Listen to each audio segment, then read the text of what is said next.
The graveyard stretched for thousands of miles in every direction. Broken ships, dead satellites, and twisted metal floated in the darkness between stars. This was where dreams came to die, where the greatest vessels of 100 species ended their journeys. Jake Walker pushed his small work pod through another field of debris. His scanner beeped constantly, cataloging each piece of scrap. 6 months he had been working here, at the edge of known space. 6 months of sorting through dead metal for his alien boss. Crix, Sector 7-4 needs scanning. Crix's voice crackled through the communicator. The tall, blue-skinned alien never said please. Never said thank you. To him, Jake was just another worker, and humans were just another young species trying to earn their place among the stars. Jake guided his pod deeper into the sector. Here, the wreckage was older, covered in cosmic dust that had gathered for decades. His scanner picked up something unusual. A large mass, buried under layers of smaller ships. What are you? Jake whispered, moving closer. He activated his pod's cutting tools, carefully removing the debris. Hour after hour, he worked. His shift ended, but Jake kept going. Something about this hidden shape called to him. Finally, he broke through the last layer. Before him sat a ship unlike anything in the databases. Its hull was smooth, almost organic-looking, with patterns that seemed to shift in the light. The metal was dark purple, a color Jake had never seen in ship construction. Strange symbols covered its surface, elegant and flowing like written music. Jake's scanner couldn't identify the material, couldn't date it. According to his instruments, the ship didn't exist. He moved his pod to what looked like an entry port. The airlock was sealed, but there was no damage. No blast marks. No signs of attack. The ship had simply stopped. Jake suited up and left his pod. His magnetic boots clicked against the ancient hull as he walked to the airlock. He tried his universal opener. Nothing. Tried cutting tools. The metal didn't even warm up. Then he noticed a panel beside the door. It was different from the rest of the hull, smoother, almost inviting. Jake reached out and placed his hand on it. The panel glowed. Soft blue light spread from his touch, flowing through hidden circuits in the hull. The airlock hissed and opened. Jake's heart pounded as he stepped inside. The corridor beyond was beautiful. Walls curved gracefully, meeting at perfect angles. Soft lights activated as he walked, following his movement. Everything was preserved, as if the crew had just stepped out moments ago. Jake found the bridge after 20 minutes of exploration. It was a circular room with a single chair in the center, surrounded by floating holographic panels. All dark, all silent. He approached the command chair slowly. There was another panel on its arm, similar to the one outside. Jake hesitated, then pressed his palm against it. The room exploded with light. Holograms burst to life around him. Star charts, system diagnostics, messages in languages he couldn't read. The chair itself began to glow, and Jake heard something impossible. A whisper, not in his ears, but in his mind. Waiting. So long. Waiting. Jake jerked his hand back. The lights dimmed, but didn't go out completely. He ran his scanner over the displays. One symbol kept repeating, matched in his database to something from history class. The Eternal Empire. Jake's breath caught.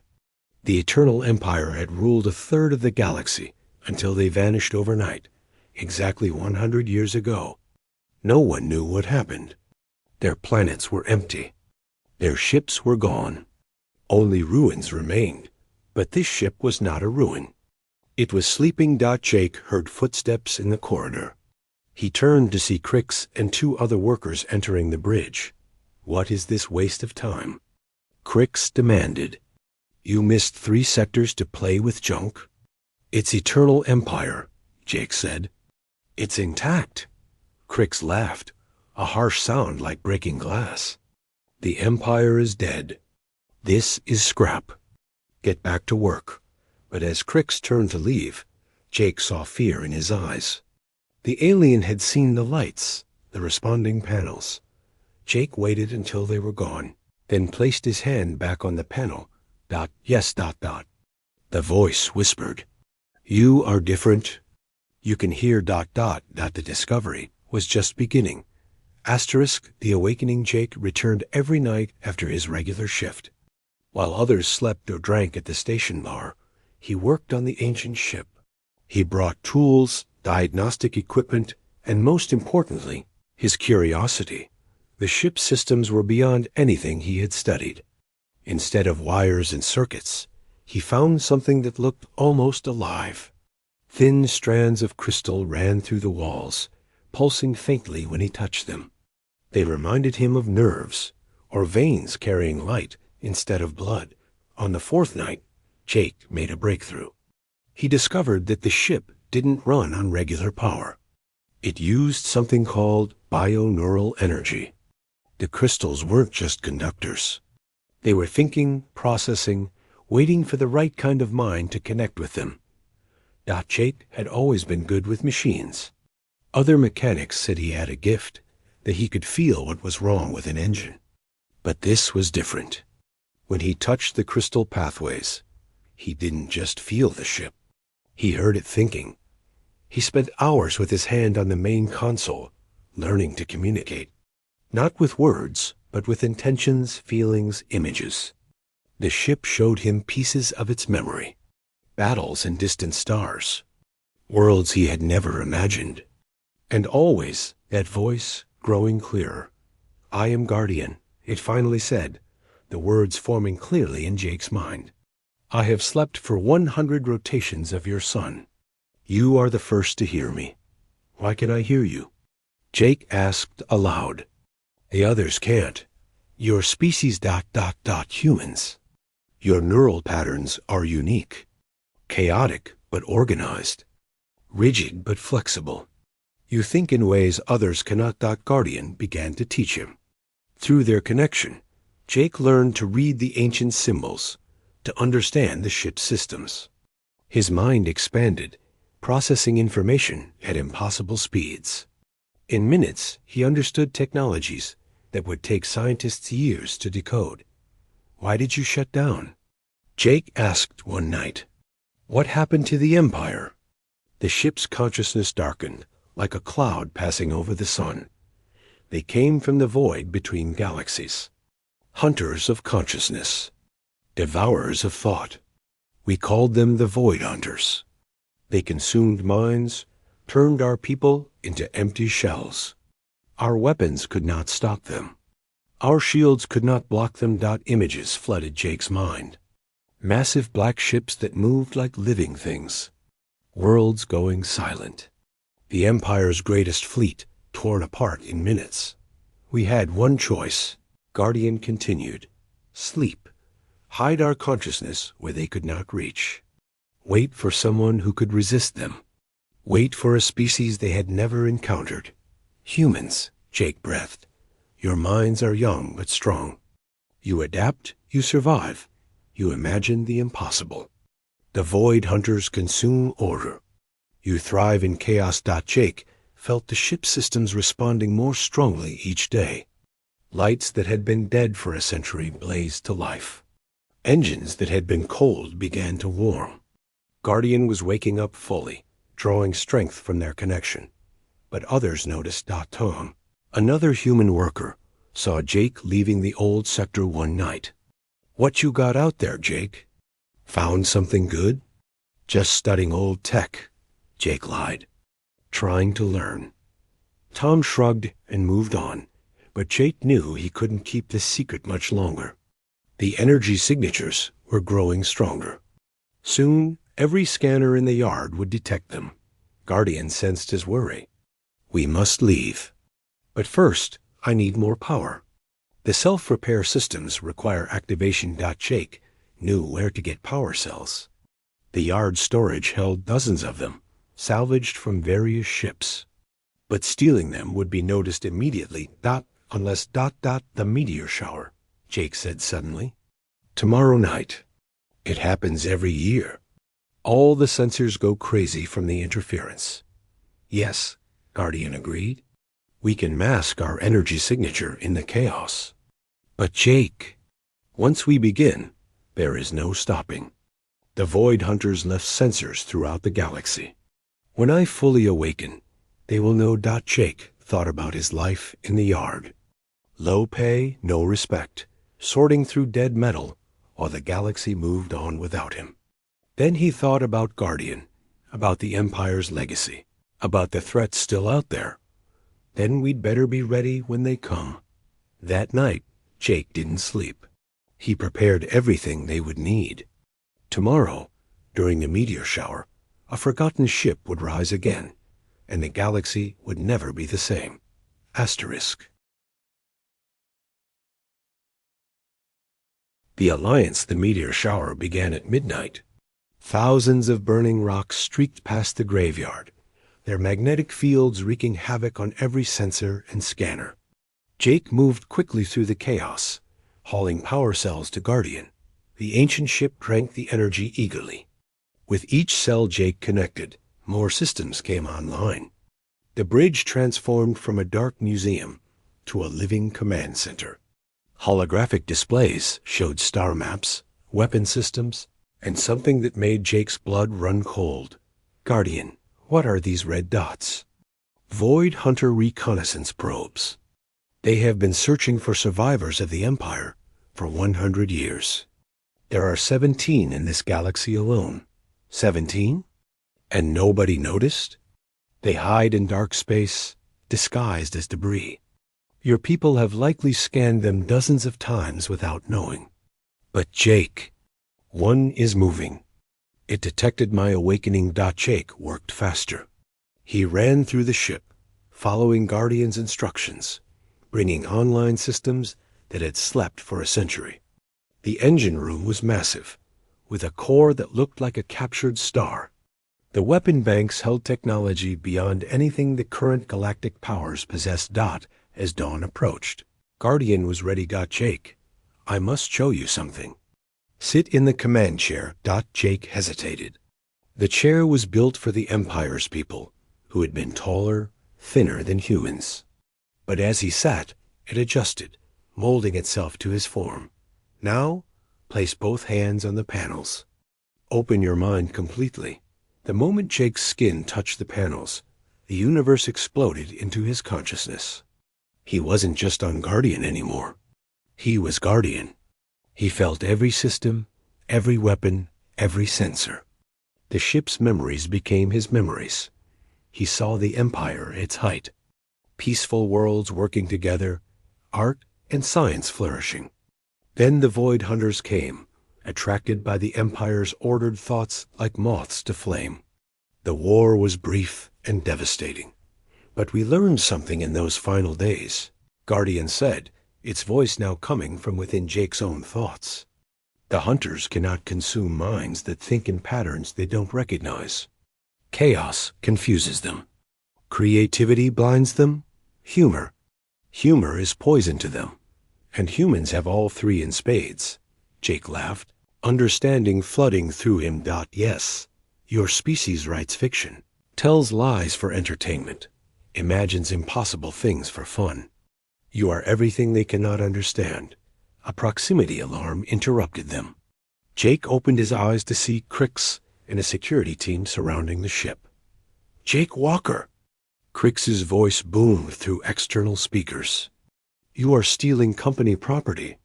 Exit immediately." Jake looked at the security ships through Guardian sensors. 6 patrol craft armed with plasma cutters and tow cables. Enough to drag any normal salvage back to the yard, but Guardian was far from normal salvage. "Shall we show them what the Empire's technology can do?" Guardian asked, and Jake could feel the ship's eagerness. "No killing," Jake said firmly. "Just make them go away." Guardian's consciousness rippled with something like amusement. The ship's defensive systems activated. Not weapons, but something more elegant. A gravity manipulation field that gently pushed the security ships backward. their engines helpless against the ancient technology. "What is this?" Crick screamed. All units, full power. The security ships strained against Guardian's field, but they might as well have been insects trying to move a mountain. Jake activated the communication system. "Cricks, I'm not stealing anything. This ship chose me, and we have bigger problems than your salvage rights." He sent them the sensor data, showing the approaching Void Hunter probe. On their screens, what had looked like a dead asteroid suddenly revealed itself as a spider-like craft of black metal and organic horror. The security team's chatter died instantly. "By the stars," someone whispered. "What is that thing?" "It will be here in 6 hours," Guardian informed Jake. "It is sending signals to the others. They know in Empire ship lives." Jake made a decision. "Cricks, you and your team can run, or you can help. The Void Hunters destroyed the Empire. If they're coming back, everyone in this galaxy is in danger." There was a long silence. Then, unexpectedly, it was Tom's voice that answered. "Jake, is that really you in there? You're flying that thing?" "It's a long story, Tom, but yes. And I need help. This ship has technology that could save us all, but I'm just one person." Another pause. Then Tom's pod broke from the security formation, heading toward Guardian. "Well then," Tom said, "you better show me how this thing works." The test 3 more humans joined them. Lisa, a navigation specialist. Mike, a weapons engineer. Amy, a communications expert. Each one touched Guardian's panels and gasped as the ship's consciousness welcomed them. Cricks and the alien security forces retreated to safe distance, unwilling to board but unable to leave. They watched as the ancient ship prepared for battle. "The probe will scan us first," Guardian explained to the human crew. "When it confirms I am an Empire ship, it will attack while calling for reinforcement." "How long until reinforcements arrive?" Lisa asked, her hands dancing over the navigation controls. "If we are fortunate, days. If not, hours." Jake stood from the command chair. "Then we need to make this count. Guardian, can we destroy it?" "Yes, but Jake, these creatures learn. Every battle teaches them. If we fight predictably, the next one will be harder." Mike laughed from the weapons station. "Predictable? You haven't seen humans fight. We wrote the book on dirty tricks." The probe appeared on visual sensors. It was uglier than the memories suggested.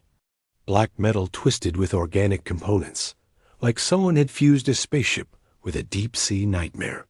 Tentacles of dark energy writhed from its hull. It scanned Guardian. For a moment, nothing happened.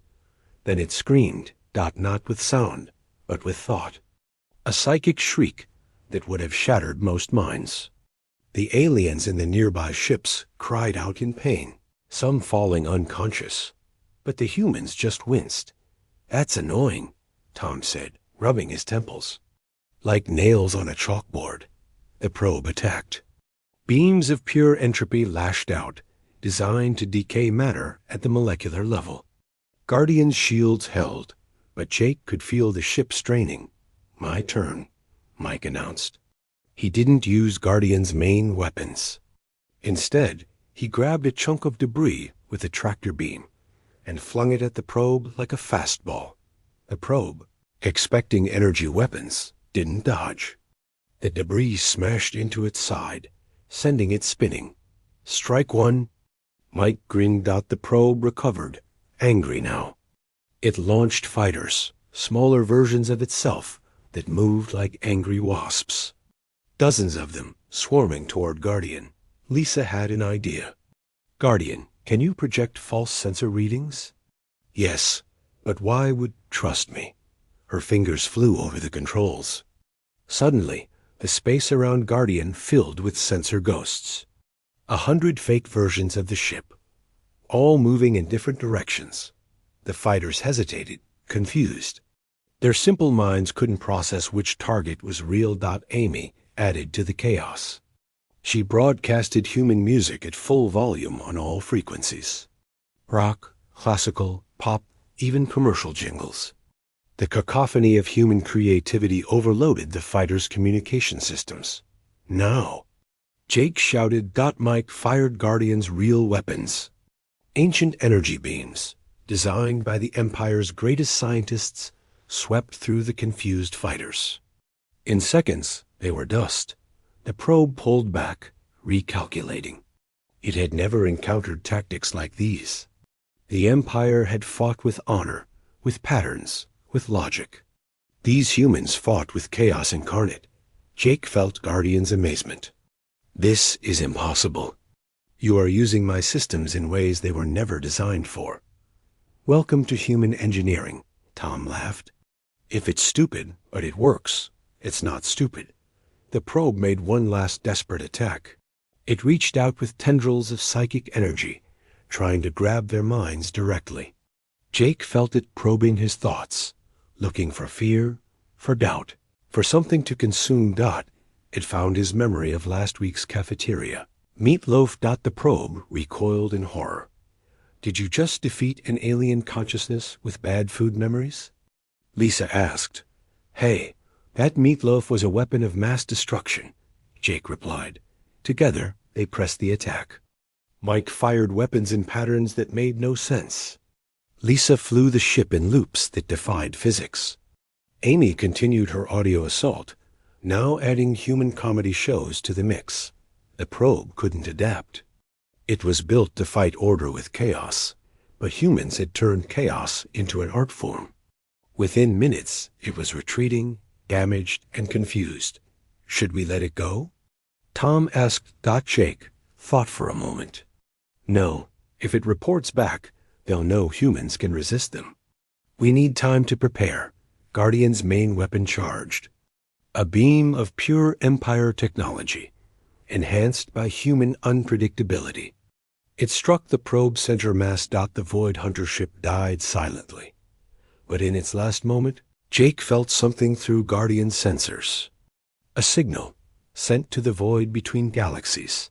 They know, Guardian said quietly. The swarm knows. Asterisk. The resurgence. The news spread across human space like wildfire. Ancient Empire ship. Void Hunters. Humanity's strange immunity. Within days, every human colony was mobilizing.